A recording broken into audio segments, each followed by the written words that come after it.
in a moment gone. Seek liberation's never-changing state, most excellent.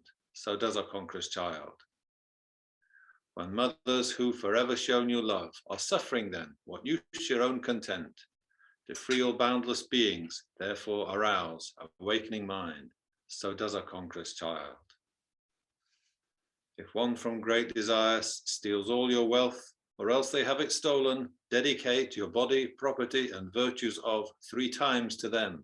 So does our conqueror's child.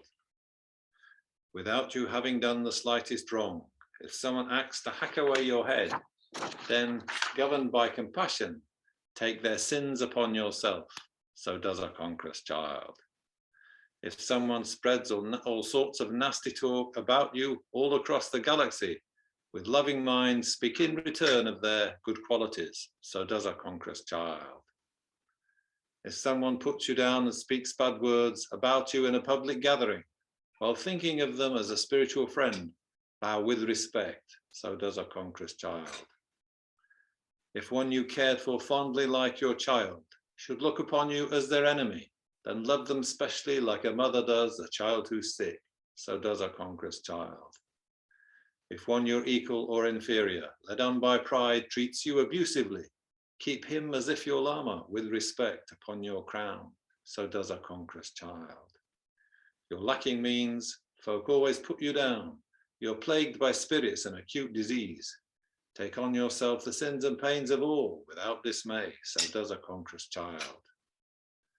Though you're far famed and many bow their heads, though you've laid wealth up like Vaishravanas, such worldly splendors know as essenceless, don't have conceit. So does our conqueror's child. The foe of your own anger unsubdued, subdue external foes and they'll grow more. So with your love, compassion, fighting force, subdue your mind. So does our conqueror's child. Like salty water are desire's rewards. The more you taste, the worse your thirst becomes. Forsake at once the things that make you cling and be attached. So does our conqueror's child. Stop there.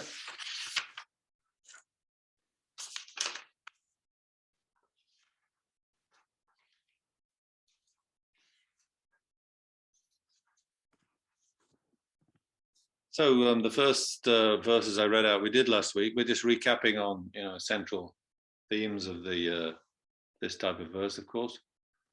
So number 7 is about refuge, given the tremendous suffering in the world, even on a gross level, never mind, the hell realms just in our world, never mind subtle suffering, there's so much suffering to notice. Of course, we can just stick our heads in the sand and, not bother about anybody else's suffering at all. People stick their parents in an old folks home and forget to visit them, don't they? Even their own parents. But we don't want to be like that. No. So the 3 jewels there, with especially to deal with life's problems, and they're the best at that. The Tibetans are always in their advice about refuge, or Indians too, advice about not going for ultimate refuge to worldly gods and spirits. We may be less likely to do that, spirit beings. But, as the Dalai Lama says, if, and even animal sacrifice comes in India too, I've seen that in shrines in the Himalayas, sort of signs that blood's been spilt, not very nice.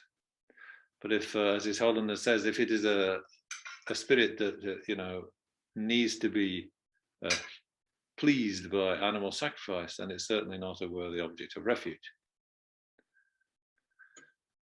Then number 8 and 9, there's the stages of pondering on how to pull yourself away from suffering. Then step-by-step method. So that's why the 3 jewels of refuge were the opposite of refuge, because they are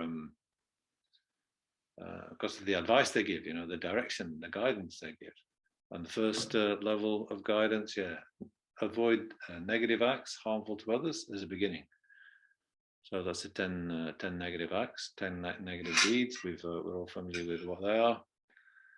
And then there's no freedom of suffering, no complete freedom, no thorough freedom from suffering until we are aware of the unsatisfactoriness of all kind of places in this world. things are thoroughly impermanent for one thing. So you release, you've got to release yourself from the power of karma and affliction. So that's what's,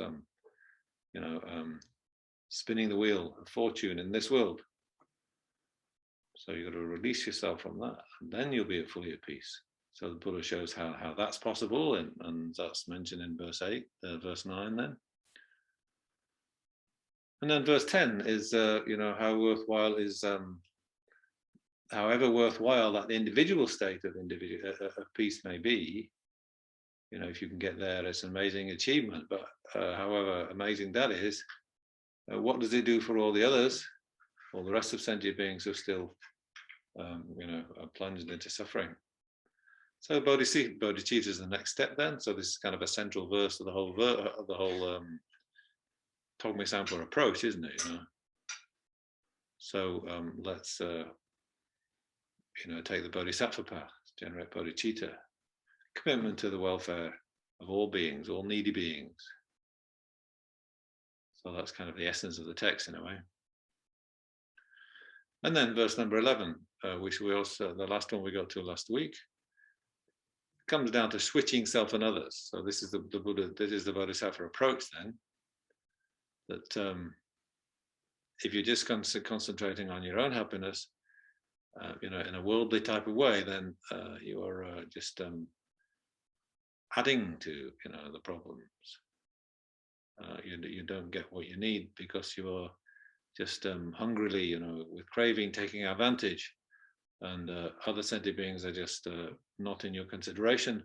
So you end up doing negative actions, ignoring their needs, ignoring their happiness, just to kind of grasp at your own.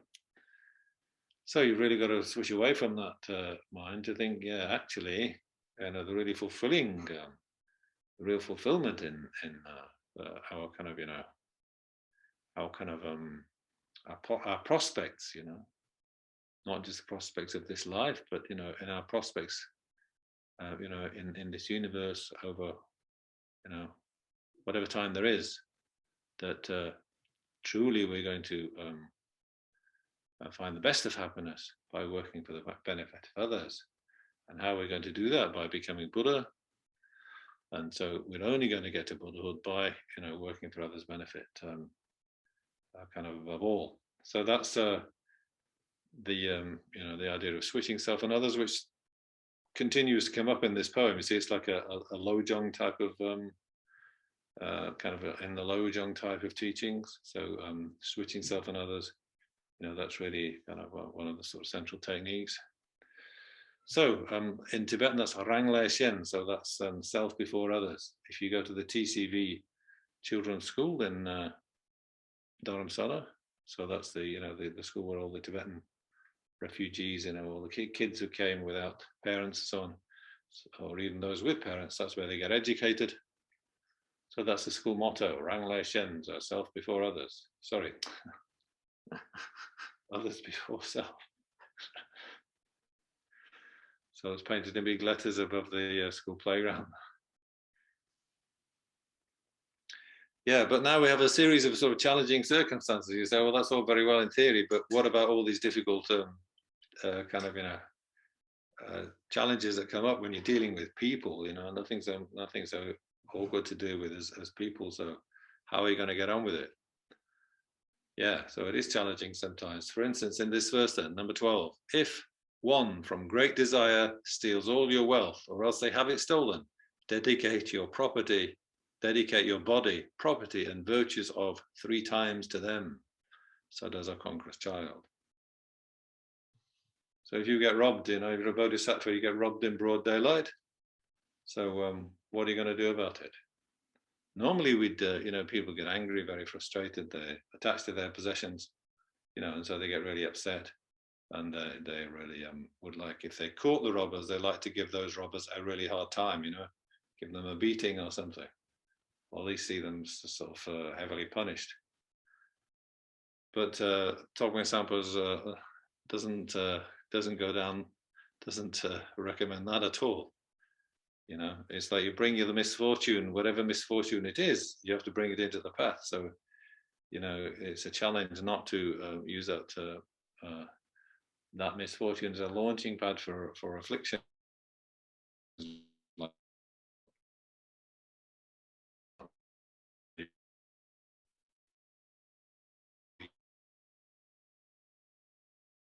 Take that. That's a better way. In that case, I'll give it. Anything I can do, I've lost my thing. Give them away. So then you use that opportunity to practice the perfection.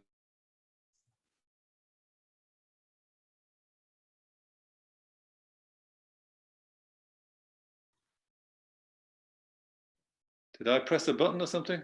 Did No, just the signal just went a bit weak on your side.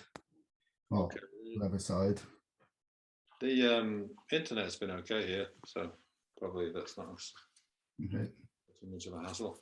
So this is His Holiness reading this verse, commenting on this verse, and he says that Gyaltsen Togme Zangpo himself, he was robbed. He was like a traveling to Sakya Monastery or something, and he got robbed. So I just want to read what His Holiness said, what Gyaltsen Togme Zangpo apparently did when he got robbed. Gyaltsen Togme Zangpo was robbed of all his possessions en route for Sakya. He requested the fleeing robbers to stop for a moment. Seeing him look so calm and relaxed, unlike most people who have just been robbed, they stopped in their tracks and he approached them saying, "Please wait a moment. Just now, when you took my belongings, I didn't get a chance to dedicate them. Now I'd like to do the dedication." So I think that means he's intentionally giving all these things to the robbers, basically, just as I say, chance to practice generosity. What other choice?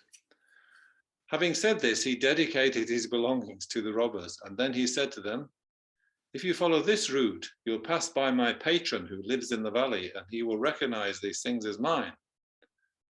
So he doesn't want the robbers to get into trouble. So he says, you better not go this way. Instead, follow that narrow, winding path. So he shows them another way to go. So he'll avoid anybody who'll know that those possessions belong to Togme Zangpo. And he showed them the safe path. He is known to actually have done this, and thus put the words of his text into practice. So that's a good example for us. Otherwise, it's quite a difficult verse, isn't it? But there are all these different verses, a bit difficult if you're just a sort of simple person. 13, without you having done the slightest wrong, someone acts to hack away your head, then governed by compassion, take their sins upon yourself, so does a conquered child. So you can't get consumed by anger or self-pity. Well, you could do, yeah, but what's the point? You've got to give up your attachment. So even if somebody's taking your life away, but you can see if there's no escape, what would you do? If you were one of these people in Ukraine, I mean, much more recently, they've tied people's civilians' hands together and just shot them, haven't they? Not because they were fighting in the war, but they were just, I don't know, the enemy or something. So, it could happen even in the continent of Europe, right? So then the idea is to die with a virtuous mind always, isn't it? Yeah. So just think if it could happen to you, yeah. So you've got to die peacefully without being attached. Yeah? You die in panicking and clinging onto your life and cursing the people who are killing you and so on. Then that's not a very happy way to die. So once you know that you've got to die, you can't escape and everything like that, then you just have to remember impermanence, not panicking. So that's one thing. You just remember impermanence, that everybody's got to die. And this is my time. The causes and conditions have come together. Once the causes and conditions come together, it's impossible to stop the effect occurring. So you have to be philosophical like that at that moment. And it's better to die then, not just philosophically kind of peacefully minded, not attached to things and meditating on impermanence, but if you can die with compassion for your killers, then that's even more powerful, isn't it, as a virtuous kind of action, bringing the crisis into the path by generating compassion for the people who are going to kill you. So you wish for them to have freedom from suffering, freedom from these aggressive attitudes where they have to go around killing people, freedom from the karmic imprints that those terrible actions will ripen upon them. Freedom from, you wish for them to be free from afflictions, from suffering, and take upon yourself the sins, all their sins, all negative minds, and just drop it onto your self-cherishing mind that we talked about last week. And then break up that self-cherishing mind so that you die with a mind of love and compassion. So that's it's good advice, but you can see how you have to think about it to get to sort of to bring that about. It's not, you wouldn't naturally do that, would you? You wouldn't naturally have love and compassion for your killers, but in the end, that might be the best way. Once there's no way out. So that's kind of very sort of good verse to think about. And then the 13, 14, 15 is about people just talking nastily about you. They're not going to kill you, which is, so that's not so bad then. But what do they do to you? They spread bad talk about you. Number 14, if someone spreads all sorts of nasty talk about you all across the galaxy, with loving mind, speak in return of their good qualities. So does a conqueror's child. So it's still very difficult to put into practice. They're not going to kill you, but they say all sorts of nasty things about you. So, again, we would tend to be, respond with some kind of, freak out, like, oh, really angry. But if you meet anger with anger, then the situation escalates. They're being nasty to you, so you speak nasty words to them. Then you've got a quarrel, and each person says even worse things about the other one. And you often end up saying things you didn't mean to, because you just carried away by your anger, and you say worse things to them than they said to you. So they say one bad word, so you say two bad words in return. But you kind of can't help it if you let yourself get angry. That's slips out, doesn't it? Quarrel gets worse. So anger can't get rid of anger. So love and patience is the best way. And if you're really like a disciplined person, like Togme Zangpo, then you can show forbearance and even find good words to say about the person who's spoken nastily to you. That shows a real kind of, self-control. And, we might say, well, that's too humble. You can't let the person get away with all that nasty talk. But Togme Zangpo is that, whatever you do say to them, you have to say something that's nice. You might be refuting their kind of criticisms, but still you have to say good things about them to show that you are kind of coming out of that kind of the mess of afflictions that they're in. You're not going to join them. You're not going to jump into the same kind of mess of affliction. You're kind of keeping a virtuous mind, a peaceful mind. So number 15 is pretty similar. If someone puts you down or speaks bad words about you in a public gathering, while thinking of them as a spiritual friend, bow with respect. So there's a conqueror's child. So yeah, it's like they're making this as a public gathering, yeah. So they're exposing your weaknesses or something to, and things you have done wrong, really. In public, they're telling everybody about what your weaknesses or the things you've done wrong and so forth.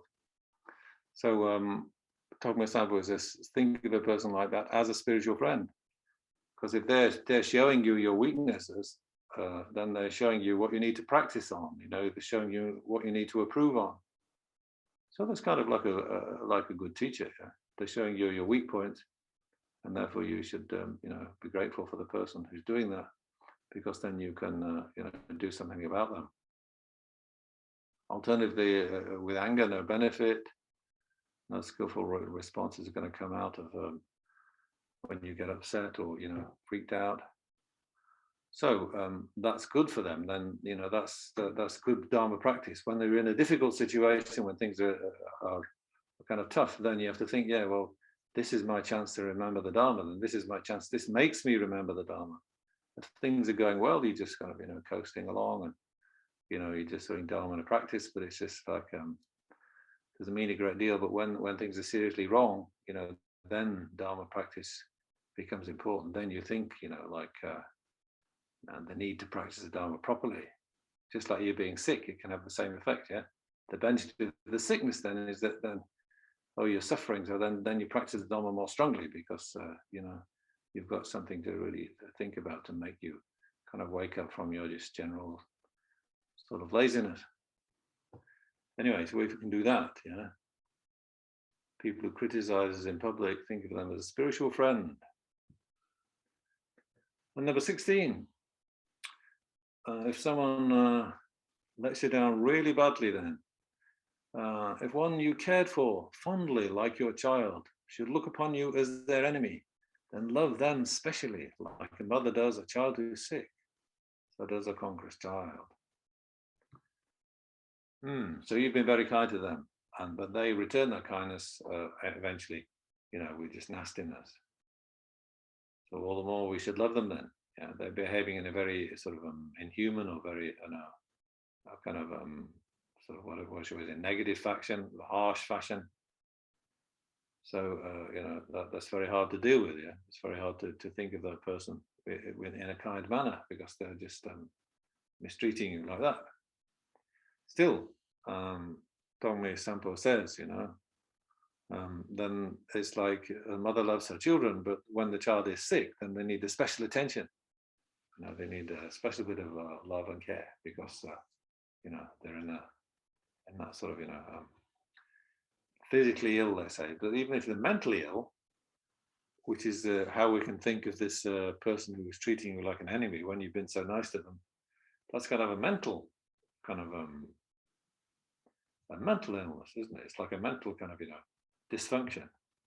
Naturally, we are grateful to the people who are kind to us. Naturally, we see them as kind of, naturally they appear to us in a pleasing light. But for this person, that doesn't work. So we think of them as like a mental patient. Then the mental patient screams at the doctor, or the mental patient, hits the doctor even.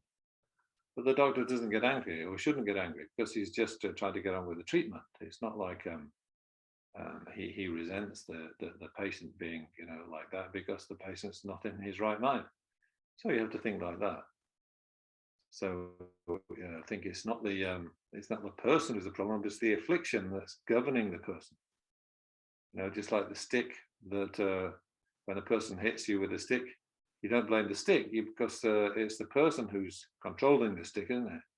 In the same way, don't get upset with the person then, because the person is just under the control of the affliction. So it's like a mental case. So if you can think like that, then you can be like, give this person extra love because they're so so screwed up. And number 17, if one your equal or inferior, led on by pride, treats you abusively, keep him as if your Lama with respect upon your crown. So does a conqueror's child. So that's another one where we treat the person who's mistreating us. We try to think of them as a Lama or a teacher, put them on the crown of our heads. Yeah. So this might be abuse that's difficult to take because you say that you feel the abuse is coming from somebody inferior to you, somebody lower down. So what right have they to, get, sort of, interfere with, and treat me kind of as if I'm some sort of, nobody.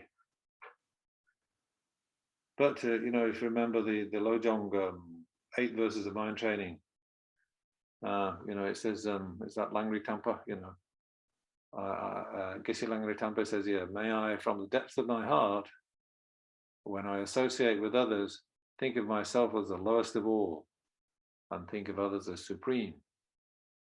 So that's a method, you maybe not show it in public, like you're not bowing down to the feet of the person who's abusing you in public, but in private you can think, he says, well, you should think of yourself as the lowest of all. So there's no way that you can you should have any pride thinking, well, that person's actually, you know, he's lower than me in kind of the low scale of intelligence or, you know, social kind of, you know, respectability and all that. Never think like that, you know. But if you that's difficult though. But at least equal. Everybody's got Buddha nature, you know. So even the person who's shouting at you, he's potential Buddha. He or she is like somebody to be, you know, you can't just sort of write them off as being completely useless. They're just maybe as near to Buddhahood as you are, actually. But they're mistreating and abusing you, yes, but still. One way to keep calm, as the teachers teaches, you know, mentally you're bowing down to that person, or in private you're bowing down to that person, so that you don't let this feeling of righteous indignation and oh, I'm better than you type of pride come along. I'm kind of, you know, sort of from your side, you know, sort of color the way you treat that person, the way you speak back to them. Yeah, and number 18, things are getting even worse. We're going really down to the you know, kind of you know, all the problems are piling in on you at once now. Your lacking means folk always put you down. You're plagued by spirits and acute disease. Take on yourself the sins and pains of all without dismay. So does a conqueror's child. So you're really in trouble now. A whole lot of bad circumstances are all falling upon you at once. You've got you're poor. You've no resources. People always criticize you. Not only that, that's enough to make you miserable. But you've got no friends. But the spirits are plaguing you. So you know, it's not just the ordinary people who are giving you trouble, but evil spirits are kind of taking advantage of your weakness and you know, trying to steal your energy, whatever they do. I'll give you voices in your head or something, and then you know, you're some sort of acute disease as well. So not just a temporary, you know, one-off disease, but an acute one that's quite serious, and maybe a chronic one too. This goes on for a long time. So what do you do in those circumstances? Well, what you don't do is abandon your Dharma practice. And the Togme Zangpo is saying, yeah, you've got to take the sins of others, take their sins and their suffering and their kind of yeah, their obscurations or whatever, their dullness or their kind of, you know, afflicted minds, you know, negative wishing to harm minds, and you just take that upon yourself. And then again, you breathe it in like we did last week with the giving and taking and giving meditation, and you just smash your self-cherishing mind with it, and then you give out your happiness to them. So can you do that? You know, this is when you're really in trouble. It's difficult, you know, to practice. Even if you're slightly ill, you don't feel like practicing because you just feel so dead and so or down or so tired or something like that. So yeah, it's it can be difficult, but if you have some you know, a bit of mental energy, then that's one thing you can try. I mean, you know, the experience of taking on, if somebody's really hassling you, or you know, criticizing you and accusing you of things you haven't done, when you've done your best, they're still not satisfied. You want more, you know. But I've done my best, but still they want, you know, expect you to have done more than what you can do. So then you take their suspicious mind, you know, and then you just kind of sort of breathe it in, like not, you know, just discreetly, not pretending you're doing some fancy practice, but just in the presence of that person, you just breathe in their, you know, whatever it is, their annoyance with you or the suspicion of you or something, and you smash it onto your soul-cherishing mind. Then it does you may find it makes your the way you respond more patient, you know, more easygoing, or more kind of maybe more creative, you know, rather than just sort of, you know, justifying yourself. Well, I didn't do that. I have done my best. Can't you see I've done my best?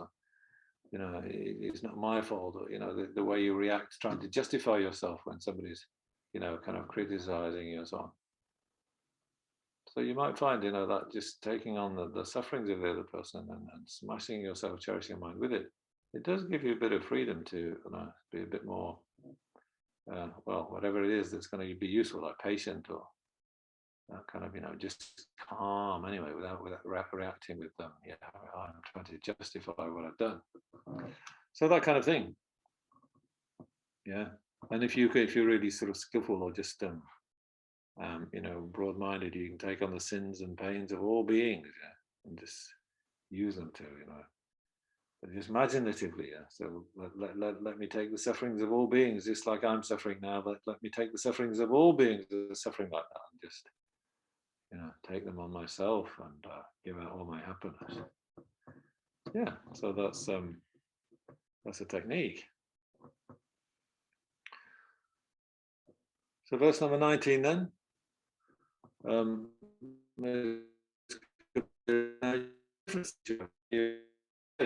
That you are famous and many people respect you, and you've got wealth, plenty of wealth, like Vaishravanas. So he's I don't know, is that what's the wealth deity called? I don't know. Zambala, I think that might be Zambala, or somebody like him, one of these wealth deities who like incredibly rich, right? So they've got so many resources. So you're just you're equal with him in the amount of wealth you've got. So and you haven't acquired this wealth through illegal means. You acquired this wealth through having good karma and doing fair deals and just there's nothing bad about what you've done. You're famous for being good. You're famous for being helpful and kind. Yeah. So many people kind of respect you for that. Respect you for something good about you, not just something superficial. So then, but still, how do you think then? Well, no, such worldly splendors, know as essenceless. Such worldly splendors, know as essenceless. Don't have conceit. Though you're far famed and many bow their heads, though you've laid wealth up like Vaishravanas, such worldly splendors, know as essenceless. Don't have conceit. So does a conqueror's child. Yeah, so the important thing there is there's no place for self-satisfaction. All the worldly wealth you might have piled up and all the kind of fame you've got, it's all kind of impermanent. Those things can change in a minute. People are very fickle. They admire 1 minute, but the next minute they hear some gossip about you, and the kind of the sway of public opinion goes against you. And anything in the world is inconstant, impermanent. So the wealth you've got now, there's no guarantee it's going to last for any length of time. No place for self-satisfaction. Most of all, others' adulation. I mean, that's so. What benefit does it have to be, other people hearing other people's praise of you? And for every one of people who praise you, there'll always be somebody who's ready to criticize you. So that kind of evens out, really. Even if the mass of people praise you, there's always other people who are like pulling you down. So it's just that's just plain talk that isn't sort of no satisfaction in being praised anymore there is in being criticized. So you've got to stay humble. So maybe we can just do number 20, 21 maybe, and then the end of this section. So verse number 20. The foe of your own anger unsubdued, subdue external foes and they'll grow more. So with your love, compassion, fighting force, subdue your mind. So does a conqueror's child. Yeah, so where does anger get you in dealing with your external enemies? So you might be a tremendously energetic person who can, crush some of those external enemies.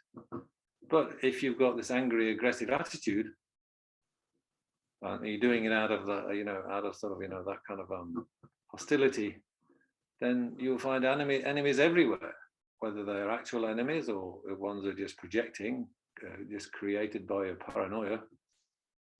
But it's like your anger's there, and it'll just be looking for people to get angry with. Just like we have craving and desire, we have whatever, anxiety or kind of dissatisfaction. So that comes out as a craving and attachment, desire for things and more things. So you can get what you want. Suppose you succeed in getting what your attachment wants you to have, but then you'll only want something else then, because your attachment isn't sort of dealt with. Your attachment isn't treated. Your attachment hasn't had an antidote to heal you from attachment. So even if you do get what you want from your what your attachment leads you to want, then you're only going to want something else. It's the same with your anger. If you crush your present enemies, then you way you go around being hostile and kind of sort of overbearing towards other people, then you'll only end up with more enemies than you started with. People recognize you as a threat, so they kind of treat you as something that they don't want anything to have to do with.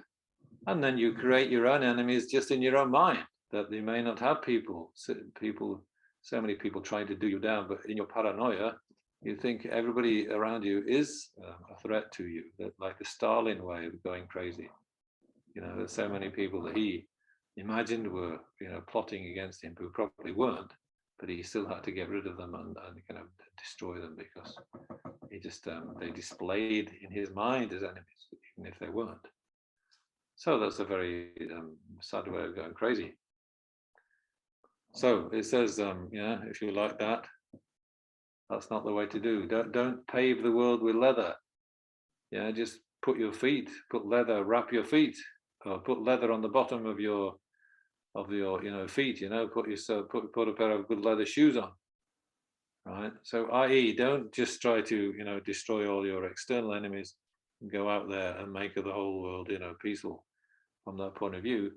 But if you can subdue your own mind, if you can tame your own inner enemy of anger, that's equivalent to taming all the external walls, all the external enemies there are in the world. Because once you have, your mind is ruled instead by love and compassion, that they are your kind of, that's the kind of, the force that you fight with. Then, people naturally want to be friendly with you, and even if they are your enemies, then it won't kind of upset you, and you'll deal with it in a kind of a Dharma way, and it'll turn all those trying circumstances into the path, which is what Togme Zangpo seems to want us to do. So last verse of the day then, number 21. So now the enemy seems to be attachment, not anger. We're still on the kind of the conventional side. I think the next verse after this, 22, is sort of goes on to a bit more on the ultimate side. Talks a bit about emptiness as an antidote. But here we're still on the sort of conventional side, conventional antidotes to kind of afflictions. But now we're talking about desire, attachment, instead of anger. So just the one verse here on attachment, it's just for the time being. Like salty water are desire's rewards. The more you taste, the worse your thirst becomes.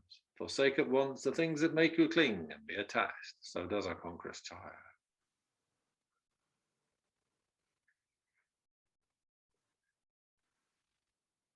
Yeah, so we've maybe talked about this a bit about attachment already, haven't we? If there's something you want that's pleasant and useful, and you desire it, and then and it is pleasant and useful when you get it, well, that's all well and good. That's we're all looking for happiness, and we've got to take measures to decide how we want to be happy and go after what we want. So that's fine, and that's not being criticized here. But attachment is something different. Attachment is you're obsessively, exaggeratingly, looking at the things of good qualities beyond reason. And then, having boosted the object up to, be more kind of, beautiful or desirable or, excellent than it can possibly be. And then you're sort of hankering after it. So that's quite unrealistic. you build the object up. So I really must have that object. So wonderful. But can any object in samsara be so wonderful? Every object in samsara is impermanent, inconstant, and so forth. So you always got to have a detachment, thinking that, well, just because it looks like that to me, or just because it looks like that right now, that's no reason to get carried away by that appearance. So you've got to be more balanced and more detached. Otherwise, you're just going to lead yourself to disappointment when the thing can't live up to your expectations.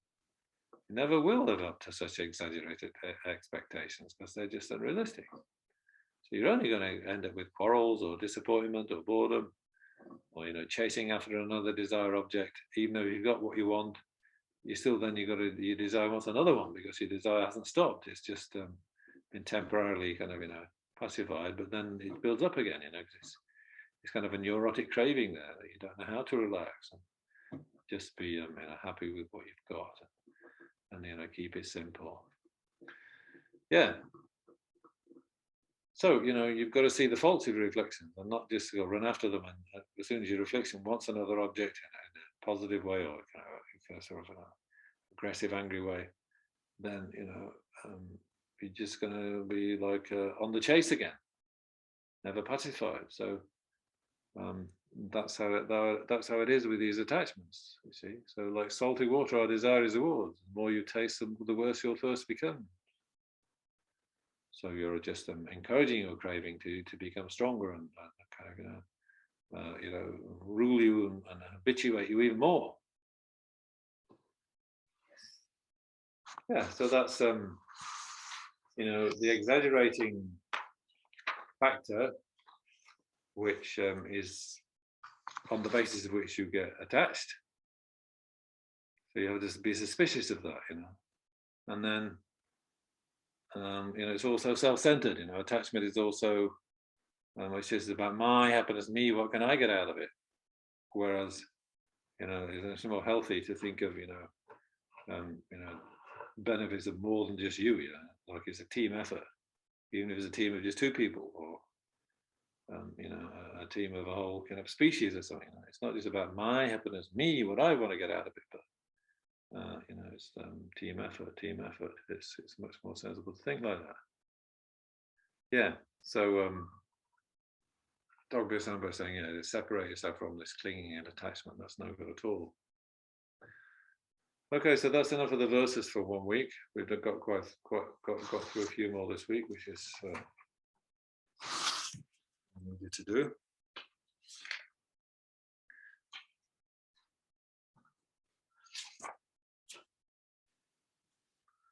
So we can do a bit of meditation if we like on one of these themes now.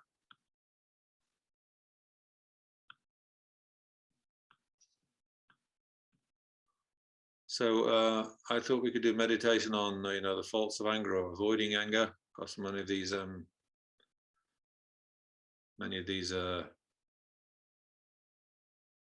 verses we've been talking about are on the subject of anger. So it's sort of just meditation or more sort of quiet reflection now upon some of the points that have been brought up.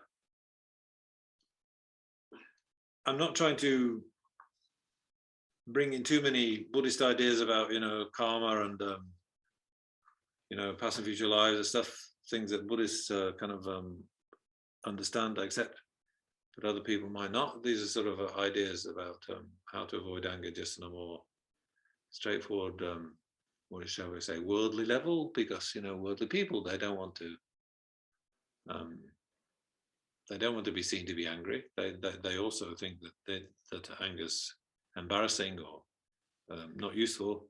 I mean, not everybody, of course not, but a lot of people regret being angry, so they'd like to be able to control their anger better. So how do we do it? Well, we have to think of the faults. We have to think of the disadvantages. Think of the how the other ways of reacting, which would be more positive, more skillful. So we have to repeat those reasonings to ourselves in meditation, and then we can kind of when the time comes, when we're in a situation we might get angry, we'll handle it better because we're more prepared. So I'm not thinking about karma and past and future lives, or I'm not thinking about emptiness either. Like the bit more about emptiness is still to come in the verses. So here we're just talking about kind of, as I say, more kind of general points about how to think about anger. But it is true that all this advice is coming from the Buddha. So how he thinks about these things is very helpful to be aware of. Okay, so we just take a few minutes of a few moments, let's say, of breathing meditation.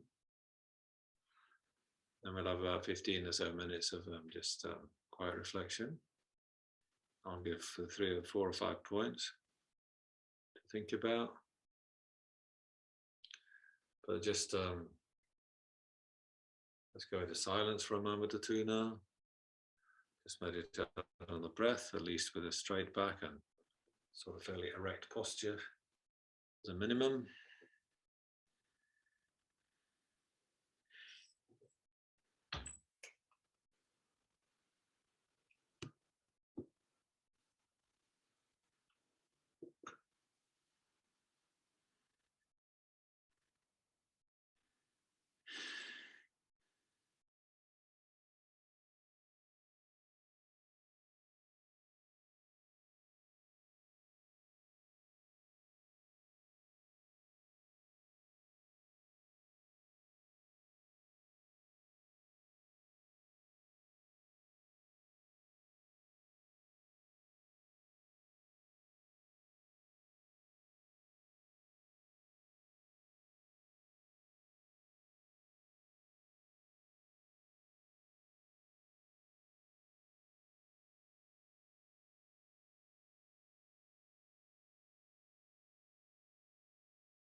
So in trying to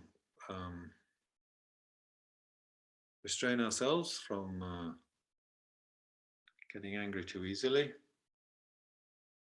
then first point we can remember is that yes, certainly the Buddha and other great beings of all different traditions of sort of psychology and practice, don't think any of them kind of approve of anger. They're all the ones that I can think of, advise against it.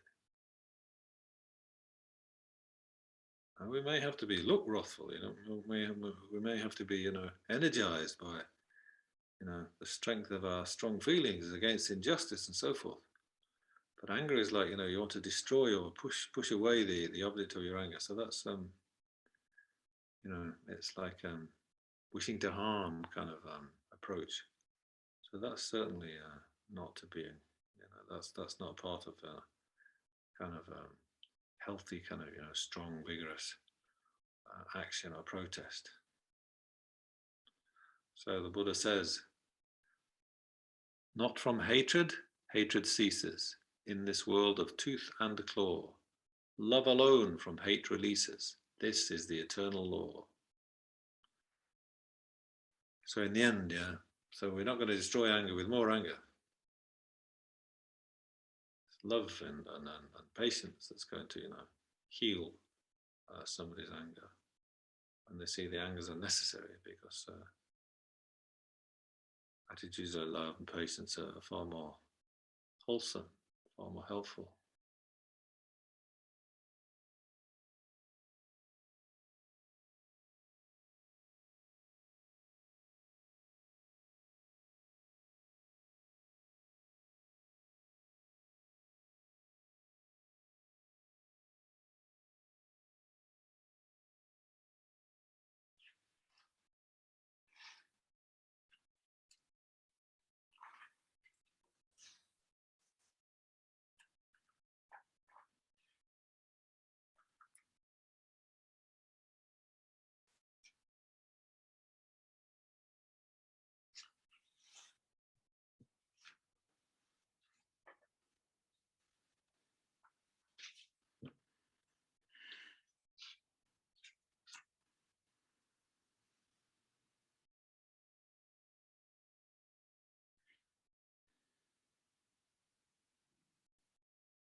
And anger takes away our reasoning power. See, it makes us behave in a kind of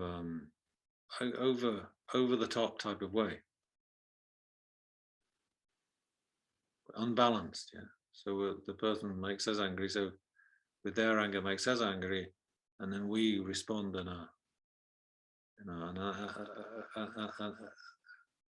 in a way that's not sort of measured. It's not kind of calculated. It's like we just blurt out something, and we say something worse back to the other person than they said to us. So that's anger, kind of blinding us to skillful response.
So that's like don't fight fire with fire. Don't add fuel to the fire by responding to anger with anger. That's just makes a bigger blaze. So second point then, this one about try to see the person who's angry with us, or the person who's trying to harm us, as they are kind of in the grip of an affliction, just like somebody's being swept away in a flood or something. So we have to try and make a difference between the person and their negative passion, their anger or pride or whatever it is that's making them behave so badly. Just like we don't blame the stick, because the stick is being held by a person, the stick is being controlled by the person. So if somebody hits us with a stick, we don't get angry with the stick, because we know it's not the stick's fault. So then we shouldn't get angry with the person who's holding the stick either, because they are under the control of some other power too, just like the stick is. They're under the control of some, affliction like anger, which is, or pride or something, they're trying to put us down or whatever it is, some sort of nastiness that we're the object. But it's like, again, it's like they're under the control of like some unhelpful affliction, which will only make them do negative actions. It'll only make them look uncomfortable. It'll only make them look, people look at the angry person as something they don't really want to trust, or they don't really want to be friendly with, because that person's so angry and hostile and a bit suspicious of that kind of person, and they'll do negative actions and so forth. So they're not being very nice at all. So they're just under the grip of an affliction, which is so we don't blame the person, blame the affliction.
So that's second point then, like don't blame the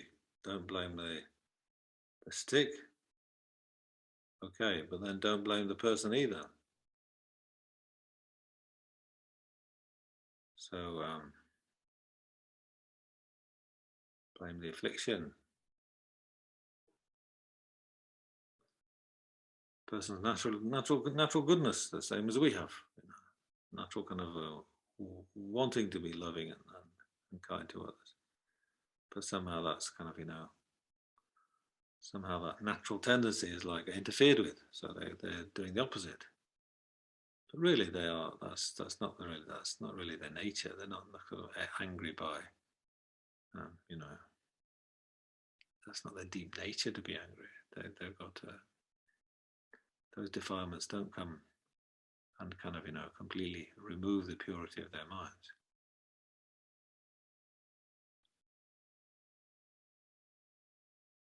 So then, third point, we may get angry when our expectations aren't met. We're expecting something, we don't get what we want, so we get frustrated and angry. But then we have to ask, how realistic are our expectations? So this is saying, we expected it would be one way, but were our expectations in tune with reality?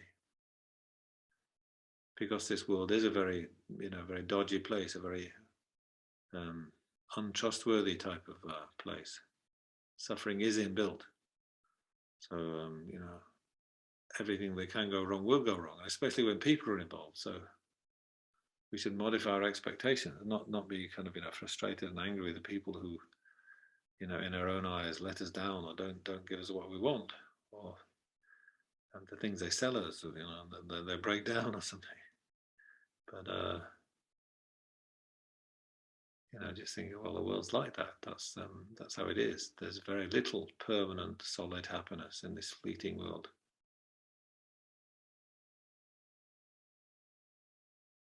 So if people do behave in strange ways and really kind of frustrate us, then that's just well, we're all like that. I can't help it because we're in samsara and still all full of confusion. So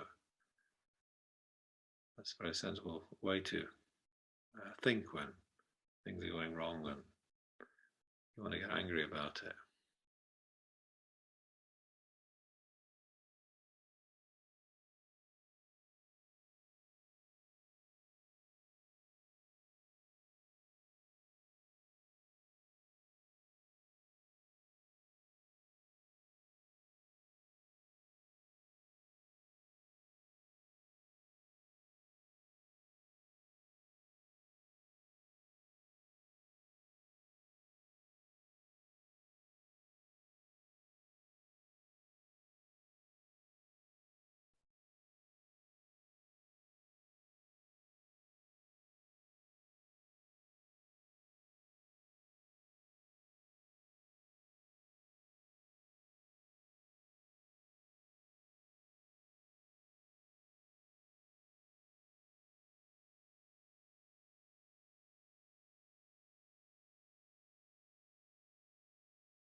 So that's the point about impermanence then. Of course the world is inconstant and undependable, and the people in it, of course they are. It's all just one flow of change, and often it's change in the wrong direction. That's the way it is. And one last point then is just to mention again this giving and taking method that you might find helpful. That when you're in the person's presence, it's not like when you're sitting on your meditation cushion, but the person is, so suspicious of you or doubting you or, blaming you or kind of, getting annoyed with you. And how do you deal with that? Well, one natural response is to just say, well, I didn't do that, it's not my fault, or, you're blaming me for something I haven't done, and, you are expressing that also in a way that's starting to sound like you're uptight too. But even if you're right, and you're saying things that are true in kind of legally true, but still it's not satisfying the other person's feeling upset because they've got some sort of emotion going there. So if you can just sort of take away, to sort of breathe in their emotion and on your in breath, breathe in their anger, just sort of all that suspicion or dissatisfaction, and then just smash it onto your self-charity mind. And it makes you think, well, if I'm not going to be self-cherishing in this situation, how should I respond? Yeah, you don't respond with impatience or I've got so many things to do today, I can't listen to you. I just got to rush off. But it makes you try to find a bit more time or a bit more sympathetic answer, even if you feel that you're in the right and the other person's in the wrong, but still you breathe in the negative mood and smash your self-charity mind and just try to give out your happiness to them, and then that happens to be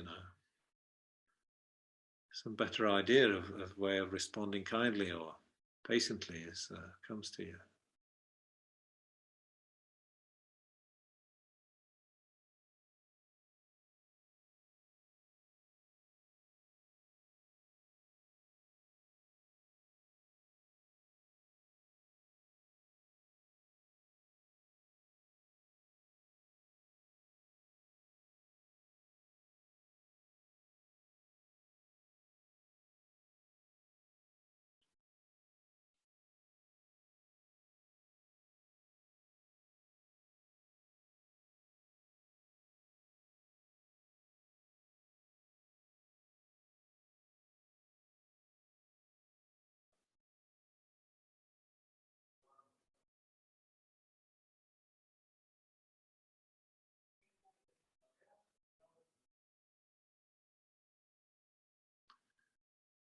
So that's my last little technique for tonight. I'll stop there. Taking and giving.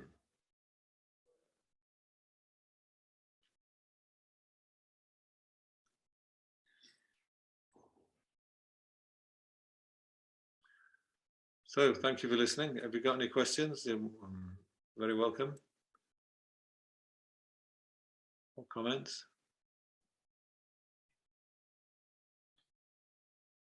Quite a few here and there in my head, but kind of think I know what the answer is anyway, so various different bits. Yeah.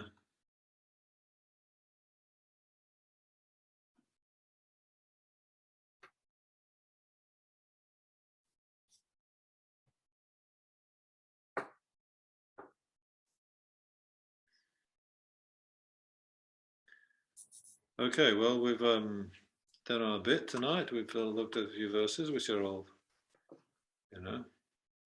Bodhisattva speaking from his heart, Togme Zangpo. So it's good to get acquainted with those a bit. And see you in a fortnight's time. I should be back in Slovakia by that time, back in the old place.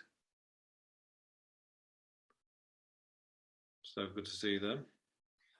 We'll carry on in a fortnight's time. Yeah, thank you. Yeah, thank you very much. Very Good much. Take care. Good morning.